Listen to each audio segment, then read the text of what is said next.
Hello and welcome friends, स्वागत है आप सबका एक बार फिर से आपके अपने यूट्यूब चैनल में। मैं अभिषेक जैन आप सभी लोगों को वेलकम करता हूं। तो गाइस देखिए, आपके एग्ज़ाम भी ख़त्म हो चुके हैं आज, और आप सभी लोगों को बहुत बहुत बधाई कि आपका डिप्लोमा कंप्लीट होने वाला है। बस रिजल्ट आ जाएगा और आप सभी लोग पास हो जाएंगे। और इसके बाद आपको एक अच्छा रास्ता चुनना है कि आप लोग गवर्नमेंट जॉब करना चाहते हैं या प्राइवेट जॉब करना चाहते हैं। ये आपके हाथ में गाइस कि आप क्या करना चाहते हैं। और इसके लिए मैं एक स्पेशल वीडियो जरूर बना के लाऊंगा, क्योंकि गाइस मैंने ऐसा देखा है कई लोग ऐसे बच्चों को जानता हूँ जो कन्फ्यूज़ हो जाते हैं और 2-2 3-3 साल तक भटकते रहते हैं। तो उनके लिए एक स्पेशल वीडियो में बना के लाऊंगा। तो गाइस आपसे रिक्वेस्ट है कि उस वीडियो को जरूर देखें और अपने ज़्यादा से ज़्यादा दोस्तों के साथ शेयर करें। चलिए आज की वीडियो हम लोग स्टार्ट करते हैं। और आज आपका फाइनल पेपर था एनर्जी मैनेजमेंट का। गाइस देखिए, मैंने पूरी कोशिश की है कि आपको 30 के 30 राइट आंसर बता सकूँ। इसमें 1-2 क्वेश्चन का मिसमैच हो सकता है, क्योंकि देखिए मैनेजमेंट का है, किसी को कोई सा आंसर सही लगता है, किसी को कोई सा आंसर। तो मुझे जिस भी क्वेश्चन में लगेगा कि इसका आंसर मुझे कंफर्म नहीं है, वो मैं आपको बता दूंगा। तो आप मुझे उसका आंसर कमेंट करके दे दें। और आप लोगों ने 10 दिन तक ऐसे प्यार बनाए रखा, उसके लिए बहुत बहुत धन्यवाद। आगे भी आप लोग चैनल पे अच्छी अच्छी अपडेट आप लोगों को मिलती रहेगी। तो हमारे चैनल के साथ बने रहे और बेल आइकन पे क्लिक कर दें, और इस वीडियो को जितना हो सके लाइक करें और ज़्यादा से ज़्यादा अपने व्हाट्सएप ग्रुप में शेयर करें। चलिए ये देखिए, 2020 का एनर्जी मैनेजमेंट का पेपर था। सबसे पहला क्वेश्चन है, kilowatt maximum demand charges are based on. तो गाइस मैक्सिमम किलोवाट डिमांड या तो किलोवाट या फिर केवीए, दो चीज़ों पर निर्भर करती है। तो इसीलिए करेक्ट आंसर होगा बी। पहले क्वेश्चन का करेक्ट आंसर होगा बी, केवीए। क्वेश्चन नंबर 2 क्या कहता है, एकीकृत ऊर्जा नीति द्वारा किस मुद्दे का समाधान नहीं किया जाता है। तो एकीकृत ऊर्जा नीति के द्वारा वो कौन सा मुद्दा है गाइस, ऊर्जा संरक्षण अनुसंधान और विकास, energy conservation research and development.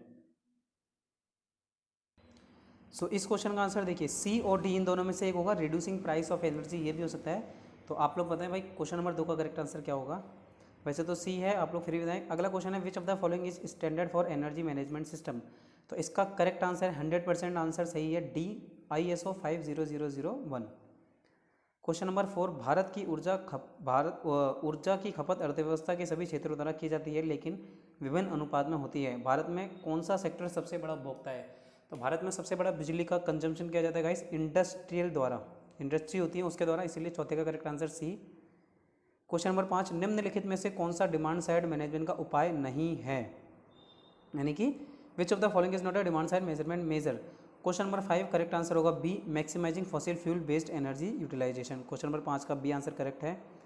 Question number 6, ऊर्जा स्रोत जो प्रकृति में पाए जाते हैं या संग्रहित होते हैं वो कहलाते हैं primary energy sources. Question number 6 correct answer है बी। क्वेश्चन नंबर 7 देखेंगे, अटूट ऊर्जा स्रोतों के रूप में माना जाता है। तो question number 7 guys correct answer होगा बी, 100% करेक्ट है ये। क्वेश्चन नंबर 8, विश्व तेल भंडार खत्म होने का अनुमान क्या है। 45 साल, आप सभी लोगों को पता है 45 साल के बाद सारे तेल भंडार खत्म हो जाएंगे। क्वेश्चन नंबर 9, भारत की प्राथमिक ऊर्जा खपत क्या है। तो भारत की प्राथमिक ऊर्जा खपत है विश्व की 1/29। क्वेश्चन नंबर 9 करेक्ट आंसर होगा ए। चलिए क्वेश्चन नंबर 10 देखेंगे, ऊर्जा खपत प्रति इकाई सकल घरेलू उत्पाद कहलाता है। ऊर्जा अनुपात, ऊर्जा तीव्रता, प्रति व्यक्ति खपत या कोई नहीं। तो क्वेश्चन नंबर 10 करेक्ट आंसर होगा बी, ऊर्जा तीव्रता। चलिए अब देखिए क्वेश्चन नंबर 11, गुरुत्वाकर्षण क्षेत्र ऊर्जा डैश से प्राप्त होती है। तो गुरुत्वाकर्षण क्षेत्र की ऊर्जा कहाँ से प्राप्त होती है, टाइडल एनर्जी से। तो क्वेश्चन नंबर 11 करेक्ट आंसर होगा डी।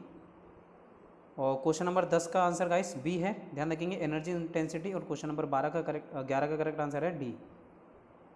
क्वेश्चन नंबर 12 देखेंगे, लक्स मीटर को मापने के लिए क्या, लक्स मीटर किसको नापता है गाइस, इल्यूमिनेशन लेवल को नापता है। तो क्वेश्चन नंबर 12 का ए। क्वेश्चन नंबर 13, ऊर्जा संरक्षण अधिनियम के अनुसार ऊर्जा लेखा की परिभाषा में क्या शामिल नहीं है। क्वेश्चन 13 करेक्ट आंसर होगा B, evolution of techno economics. तो टेक्नो इकोनॉमिक्स का इवोल्यूशन ऑडिट में शामिल नहीं रहता। क्वेश्चन नंबर 14, एक वेस्ट रिकवरी सिस्टम के निवेश के लिए 50 लाख रुपये और हर साल 2 लाख रुपये संचालन और रखरखाव की जरूरत है। अगर सालाना बचत 22 लाख रुपये होती है तो लौटाने की अवधि क्या होगी। अब देखिए ये कह रहा है हर साल 22 लाख रुपये बचाता है। अब इसका आंसर देखिए बी कैसे करेक्ट होगा। देखिए मान लीजिए पहले साल 22, दूसरे साल भी 22 और तीसरे साल भी 22 बचाएगा, 22 लाख रुपये। 50 लाख रुपये इन्वेस्ट कर देते हर साल के 2 लाख रुपये, तो 50, 2 साल 52 लाख रुपये हो गए। ठीक है, ये कितने हो गए, 52 लाख रुपये। तो देखिए 2 साल में इसने 44 लाख रुपये बचाए, तो भाई 52 लाख तो कहीं से भी नहीं हुए। अब यानी कि 2 साल, यानी कि एक साल का 2 लाख, दूसरे साल का 2 लाख, तो दूसरे साल में भी 2 लाख हो गया। तो ये टोटल हो गया 54 लाख। कितना हो गया, 54 लाख। मगर यहाँ तो अभी भी 22 लाख 44 लाख ही है, तो भाई मैं आगे भी जाऊँगा। अब अगर आगे 22 को जोड़ूंगा तो 66 लाख हो जाएगा, जो कि बहुत ज़्यादा हो गया।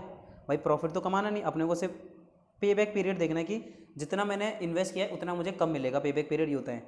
अब अगर मैं 22, एक साल में 22 मिल रहा है तो आधे साल में 11 मिलेगा ना। तो देखिए अभी 44 और 11 कितना हो गया, 55। अब भाई अगर मैंने आधे साल, एक साल में 2 लाख लग रहे तो आधे साल में 1 लाख लगेगा, तो यानी कि 1 आ गया।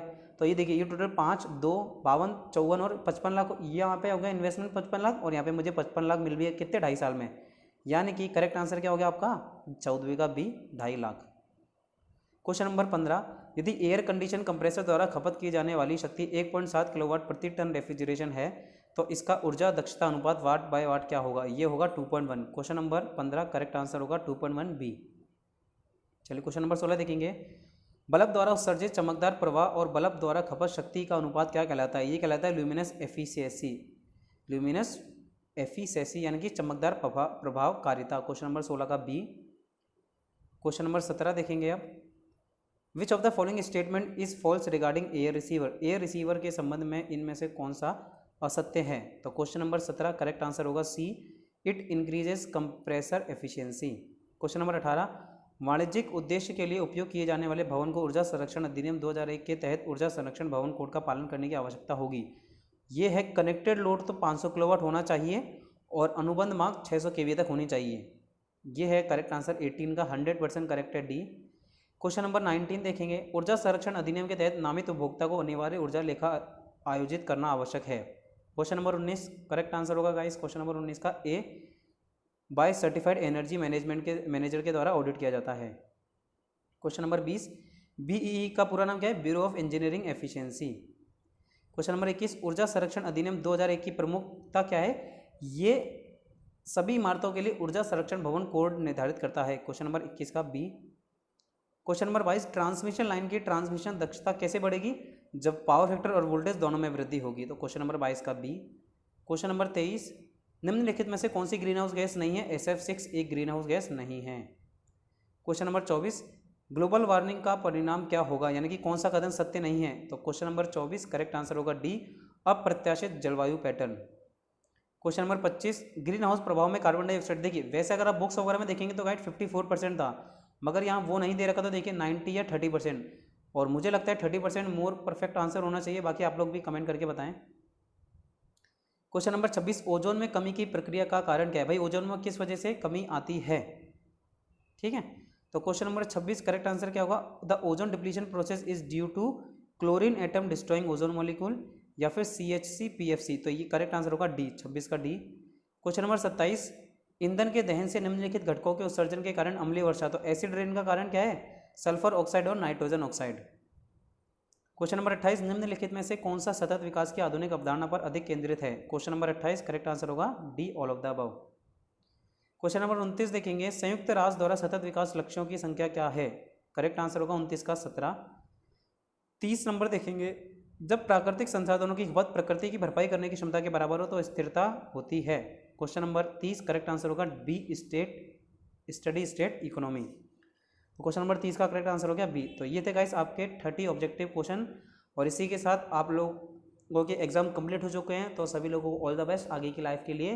अब शायद आपके प्रैक्टिकल भी बाकी हैं, तो अपना यहीं तक का था, और इसके आगे भी आपको गवर्नमेंट जॉब की अपडेट मिलती रहेगी, और ग्रेस सिस्टम और आपको आगे क्या करना है, कैसे करना है, उसके लिए मैं एक अलग से वीडियो बनाऊंगा। तो उस वीडियो को ज़्यादा से ज़्यादा देखें और अपना प्यार दें। थैंक यू गाइस, मिलते हैं अपनी नेक्स्ट वीडियो में।